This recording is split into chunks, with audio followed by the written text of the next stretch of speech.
किसी को भी नहीं पचा। सपा सांसद राजीव राय का कहना है कि जमीन पर हकीकत भाषण से अलग नजर आ रही है।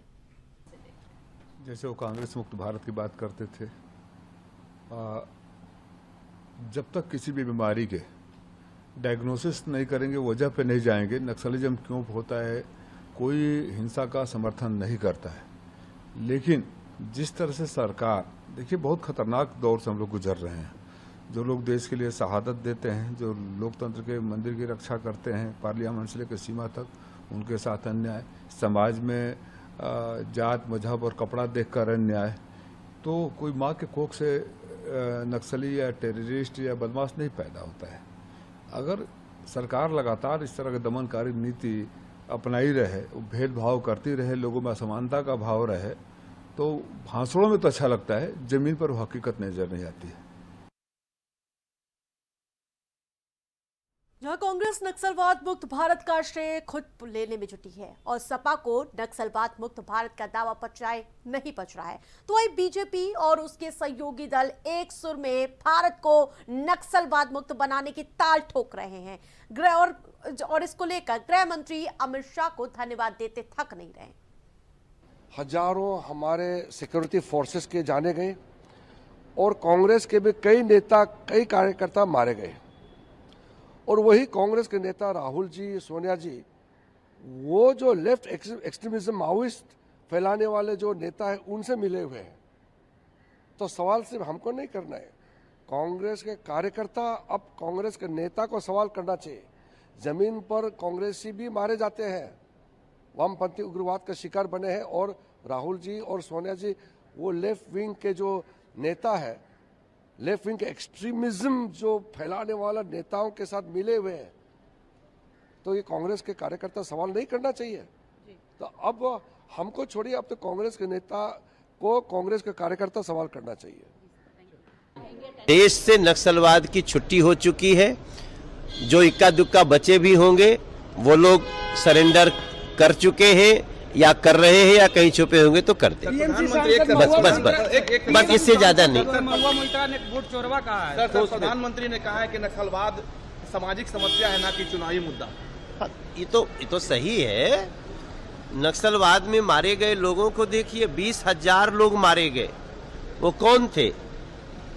और ये लोग, कुछ लोग अपने आइडियोलॉजी से चलाते थे, जिनका कहना था कि सत्ता का रास्ता बंदूक की नली से निकलता है। आप स्वयं सोचें, हम तो लोकतंत्र की जननी बिहार की धरती पे हैं।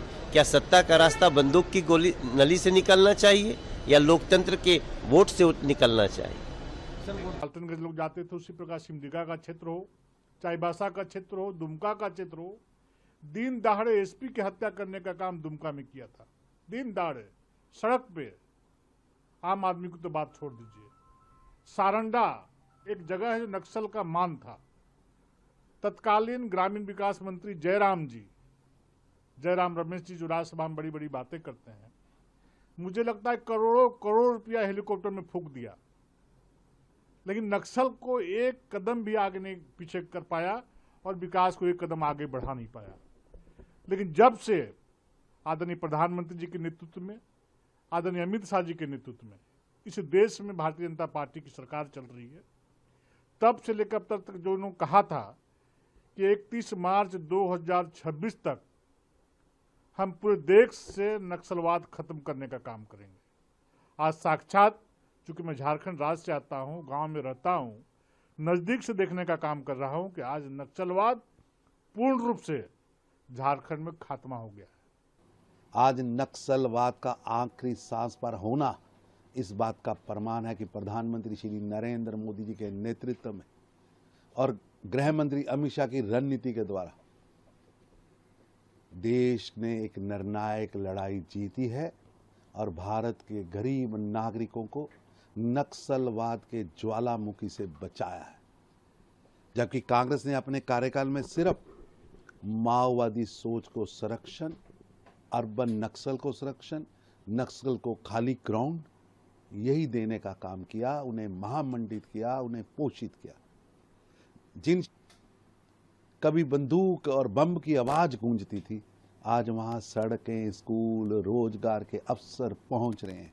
ये है नरेंद्र मोदी की सरकार का असली विकास मॉडल, जहां सुरक्षा भी है, विकास भी है। नक्सलिज्म हो, इसके प्रति उनका सॉफ्ट कॉर्नर रहा है और वोट बैंक कंसिडरेशन के चलते उन्होंने पशुपति से तिरुपति तक रेड कॉरिडोर बनने दिया और नक्सलिज्म का लगातार वैचारिक स्तर पर समर्थन किया।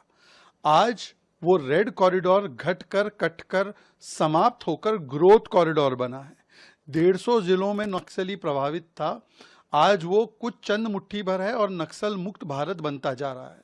ये इसलिए हो रहा है क्योंकि आज की मोदी जी की, अमित शाह जी की सरकार का क्लियर कट एजेंडा है जीरो टॉलरेंस फॉर टेरर। पर कांग्रेस जो बोलती थी इंटरनल सिक्योरिटी थ्रेट है नक्सलिज्म, वो क्या करती थी?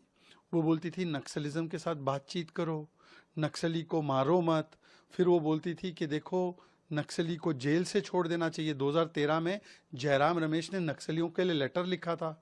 फिर विनायक सेन जैसे नक्सली को, कन्विक्टेड व्यक्ति को प्लानिंग कमीशन में लेने का काम सोनिया गांधी ने किया था। नक्सली शहीद है और आर्मी और जवान के जो लोग उनको मारते हैं वो खराब है, ये कन्हैया कुमार और सुप्रिया श्रीनेत जैसे नेता बोलते हैं। फिर किस प्रकार से नक्सलिज्म को पालने पोसने के लिए उनको लगातार वैचारिक स्तर पर एनएसी से भी समर्थन दिया गया। और राहुल गांधी ने तो एयर पोल्यूशन के नाम पर जो वीडियो ट्वीट किया उसमें हिडमा के समर्थकों को डाल दिया। तो ये दिखाता है कि राहुल गांधी बीजेपी का विरोध करते करते आतंकवादियों के साथ खड़े हो जाते हैं। बताते चले कि आज यानी 31 अगस्त को गृह मंत्री अमित शाह के नक्सलवाद मुक्त भारत अभियान को 1 साल पूरे हो चुके हैं और इसके साथ ही उस पर की वो डेडलाइन भी जो अमित शाह ने 1 साल पहले ली थी। भारत को नक्सलवाद मुक्त बनाने के संकल्प में गृह मंत्री अमित शाह, टीम बीजेपी जहां दावा कर रही है कि पीएम मोदी के नेतृत्व में नक्सलवाद खत्म हो गया है, तो वहीं विपक्षी दल इस बयान पर सरकार पर हमलावर है।